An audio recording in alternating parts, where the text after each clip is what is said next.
এটি হচ্ছে নারায়ণগঞ্জ জেলার সর্বশেষ গ্রাম, যার অপর পাশেই কুমিল্লার হোমনা এবং মেঘনা। মধ্যখানে যে নদীটি দেখতে পাচ্ছেন, এই পুরো নদীটি হচ্ছে মেঘনা নদী। এই মেঘনা নদীর বুকেই জন্ম নেওয়া একটি চর, যাকে মায়াদ্বীপ নামে পরিচিত। এই মায়াদ্বীপেই 3টি গ্রামের বসবাস, যার একটি গ্রাম আজকে আপনাদেরকে ড্রোন ক্যামেরায় ভিডিও করে দেখাবো। এই যে গ্রামটি দেখতে পাচ্ছেন, এই গ্রামটির নাম হচ্ছে গুচ্ছগ্রাম। শুনলে অবাক হবেন, এই গ্রামে নেই কোনো স্বাস্থ্যসেবা, নেই কোনো শিক্ষা সেবা এবং কোনো আধুনিক জীবনযাত্রার ব্যবস্থা। তাদেরকে এই মেঘনা নদীর ওপারে সোনারগাঁয়ের আনন্দ বাজারের উপরই নির্ভর করে থাকতে হয়, যেখানে প্রতিদিন নৌকা অথবা ট্রলার যোগে তারা যাতায়াত করে থাকে। নেই কোনো সড়ক ব্যবস্থা। এখানে সোজা অল্প কয়েকটি পরিবার দেখতে পাচ্ছেন, এগুলোই কিন্তু মূলত গুচ্ছগ্রাম। বাংলাদেশের বিভিন্ন জায়গায় আপনারা এই গুচ্ছগ্রাম নামে বিভিন্ন গ্রাম দেখতে পারবেন। এটার বিশেষত একটি কারণ রয়েছে, সেটা হচ্ছে এরশাদ সরকারের আমলে তিনি আবাসন ব্যবস্থা করে দেন অনেক পরিবারকে বাংলাদেশের বিভিন্ন জায়গায়, যা প্রথমে এরশাদনগর এবং পরবর্তীতে গুচ্ছগ্রাম নামে পরিচিত।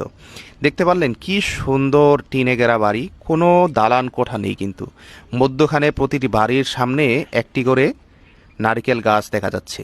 পুরো গ্রামের মাঝে একটি মাত্র মসজিদ রয়েছে, এর ব্যতীত কোনো দোকানপাটও আমার চোখে খেয়াল পড়ল না। এই গ্রামটি হচ্ছে গুচ্ছগ্রাম। গ্রামের একেবারে শেষ দিকে দেখেন একটি দালান ঘর দেখা যাচ্ছে, যেটা এই গ্রামবাসী মিলে একটি মসজিদ নির্মাণ করেছে। একতলা বিশিষ্ট একটি মসজিদ, যেখানে ইমাম নিয়োগ করা রয়েছে, 5 ওয়াক্ত নামাজ জামাতের সহিত আদায় করা হয়ে থাকে। আমরা এই গ্রামের শেষে চলে আসছি। কথা শুরুর পূর্বেই এই গ্রাম যেন শেষ হয়ে গেল। এখান থেকে সোজা চলে যাব আমরা মেঘনা নদীর তীরে, মূলত যেখানটাকে মায়াদ্বীপ নামে পরিচিত, তা আপনাদেরকে ড্রোন ক্যামেরায় দেখানোর চেষ্টা করব। এই যে কয়েকটি বাড়ি দেখতে পাচ্ছেন না, এটাই হচ্ছে এইখানের শেষ।